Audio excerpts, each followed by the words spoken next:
Hey, good evening to everyone that will be listening and checking out this video. My name is Theron Cunningham. I am currently living in the west end of Louisville, Kentucky. I am applying for this position with Young Life because I really have a heartbeat for the students and young adults here in my community, but also citywide. And knowing that post-pandemic or post-quarantine, there are efforts that have to be made by not only the local church, but those who come alongside the local church to make an impact in the lives of students. In my experience, I've seen where many have grown up in the church and have totally missed Jesus. And then I have seen students who never had any introduction to the church or to Jesus hear the gospel, man, and fall in love with him and become an impact player in the lives of others in the local church and beyond.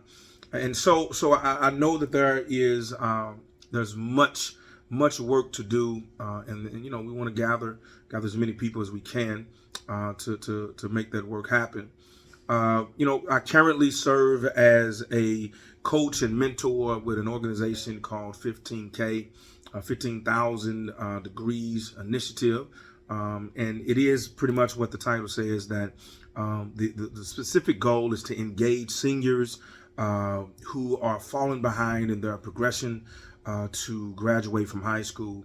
And so I'm able to go into different schools, sit down with these students, allow me to hear their dreams and aspirations, but then also many times allow them to hear their own dreams and aspirations, and then try to create pathways and plans that they can be successful, number one, in graduating high school, but then also begin to thinking about life in terms of what will happen soon after high school. So it gives me a great opportunity to engage these students one-on-one, to sit and to listen, but then also have a intricate, sometimes intimate part in helping them flesh through decisions in the present that will impact their lives for years to come. So it's not much different than what I've done as a youth pastor, as I've sat down and walked through, the life of young people as they're dealing with parents, as they're dealing with home life, as they're dealing with issues in the community, from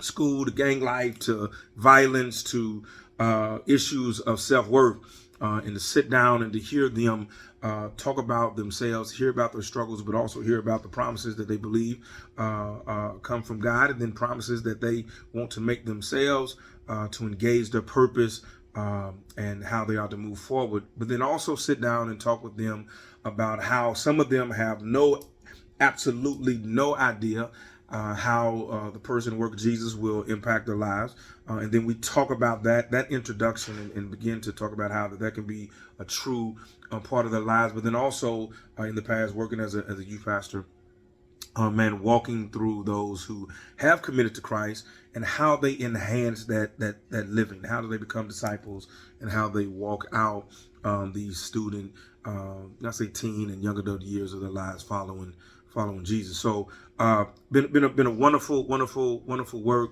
Man, I'm reminded of multiple ministry stories when you talk about working in the context in which we come from. I remember a young man who basically, man, he told us, we was passing out some flyers. He's like, man, I ain't got nothing to do with church. I ain't got nothing to do with Jesus. He said, but here's what I want you to know. Because you came to where I am, I'm willing to give y'all a shot. And that blessed my heart.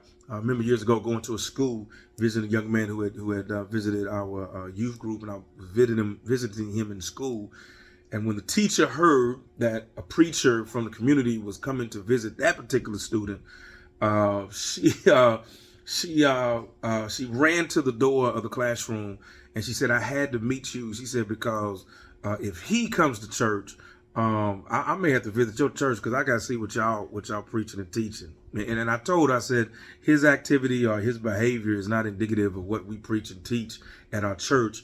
The fact that we are here is because we want him to know, no matter what he is doing in his life, school or otherwise, he's welcome to our church and to our youth group anytime, because we believe the power of Christ can transform any soul. I'm reminded, man, of a young sister, man, that listened to a sermon that I preached out of the book of Luke, talking about the lost coin. And at the end of that sermon, man, she responded to the invitation. She came, gave her life to Christ. But it wasn't soon after. It was soon after, man, that at a different time, a different sermon, she walked up the aisle with her sister. And her sister said to us that I want what she has.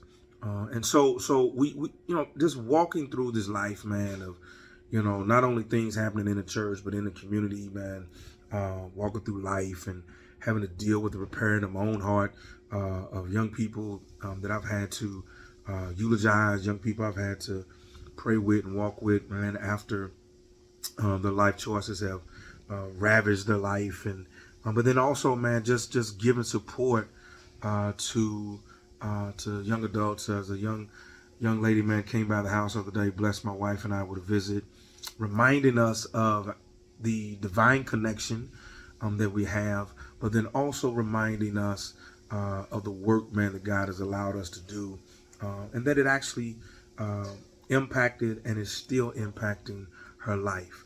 I think that